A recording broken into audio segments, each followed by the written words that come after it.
नमस्कार साथियों, अभी 5 मिनट पहले की सबसे बड़ी खबर आपको बता दें। राजस्थान सरकार ने प्रदेश में वन स्टेट वन इलेक्शन की योजना पर काम करना शुरू कर दिया गया है। इसके तहत 291 नगर निकायों और 7,000 पंचायतों के चुनाव एक साथ कराने की तैयारी की जा रही है। साथियों, इस उद्देश्य को प्राप्त करने के लिए सरकार विभिन्न कमेटियों का गठन करेगी, जो वन स्टेट वन इलेक्शन की संभावनाओं को लागू करने से विभिन्न पहलुओं का अध्ययन करेगी। साथियों, वे कमेटियां अपनी रिपोर्ट सरकार को सौंपेगी, जो इस योजना की सफलता के लिए महत्वपूर्ण होगी। राजस्थान सरकार की इस पहल से चुनावी प्रक्रिया को सरल और समृद्ध बनाने का प्रयास है। एक ही समय पर सभी चुनाव कराने से चुनावी खर्चों में कमी आ सकती है और प्रशासनिक व्यवस्था में सुधार हो सकता है। इसके अतिरिक्त यह प्रक्रिया चुनावी पारदर्शी और कुशलता को भी बढ़ावा दे सकती है। साथियों, माना जा रहा है कि इस योजना को लागू करने के लिए सरकार आवश्यक विधायी संशोधनों पर भी विचार कर सकती है। अगर यह योजना सफल होती तो अन्य राज्यों में भी वन स्टेट वन इलेक्शन की दिशा में कदम उठाया जा सकते।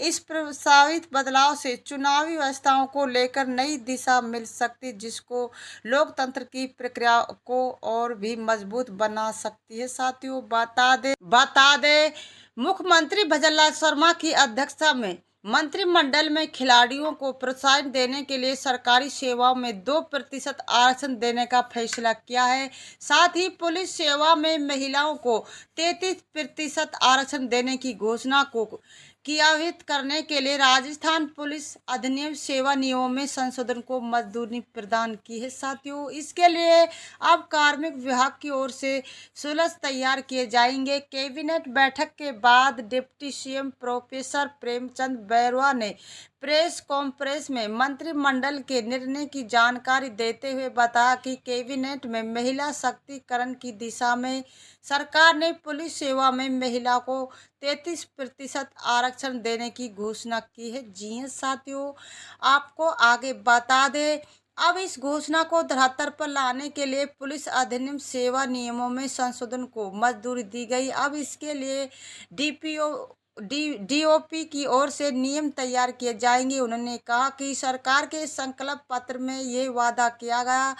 प्रेमचंद बैरवा ने कहा कि कैबिनेट में विशेष योग्यताओं के माता पिता के पेंशन पीपीओ में उनके आश्रितों के नाम जोड़ने के लिए पेंशन नियमों में संशोधन को मंजूरी प्रदान की है, ताकि आश्रित को भी पेंशन का फायदा मिल सके। संसदीय कार्य मंत्री जोगाराम पटेल ने बताया कि सरकार का लक्ष्य है कि आने वाले 2 साल में प्रदेश ऊर्जा उत्पादन में आत्मनिर्भर बने। इसी दिशा में 3150 मेगावाट और सौर ऊर्जा उत्पादन के लिए विभिन्न कंपनियों को 6870 हेक्टेयर भूमि आवंटित की गई। जैसलमेर में रामगढ़ और सौर ऊर्जा उत्पादन के लिए आधुनिक तकनीक का प्लांट बनाया जाएगा। साथियों, उन्होंने कहा कि खेलों में जिस तरह से प्रतिभाग रोजाना पदक जीत रही है, ऐसे में सरकार ने खेल प्रतिभाओं को प्रोत्साहन देने के लिए सरकारी सेवा में 2% आरक्षण देने का फैसला किया है। इसका फायदा सभी श्रेणी की सेवा में मिलेगा। साथियों,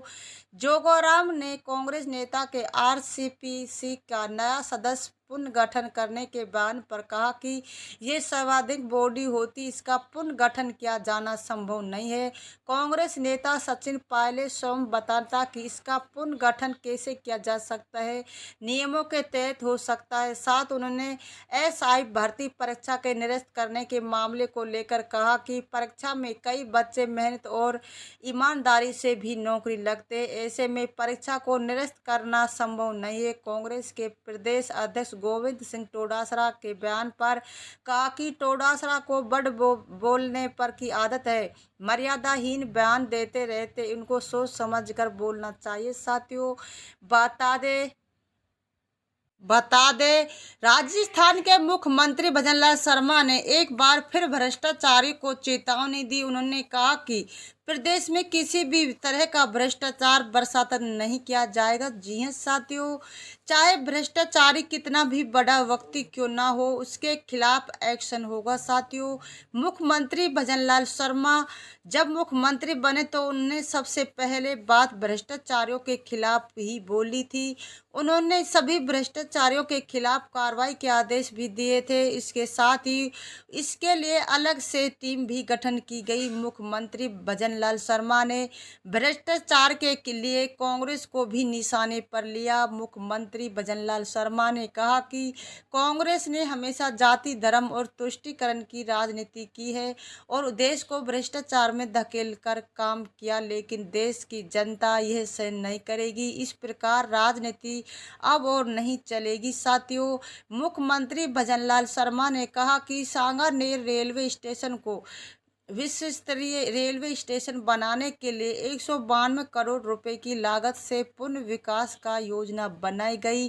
कई यात्री सुविधा एवं सेवा विकसित की जा सकती है। इन सभी सुविधाओं को सांगानेर स्टेशन पर यात्रियों को आवक में वृद्धि होगी। आसपास के क्षेत्रों में स्थानीय स्तर पर रोजगार बढ़ावा मिलेगा। उन्होंने कहा कि स्टेशन पर मुंबई तक लंबे रूट की गाड़ियां कनेक्टिविटी में भी वृद्धि होगी। यात्री लंबी दूरी का यात्रा सुगमता के पाएंगे। उन्होंने कहा कि सांगानेर विधानसभा क्षेत्र में जिन कॉलोनी का नियमन हो गया, वहां अब सड़क, बिजली, पानी के विकास का काम तेजी से किए जा सकते हैं।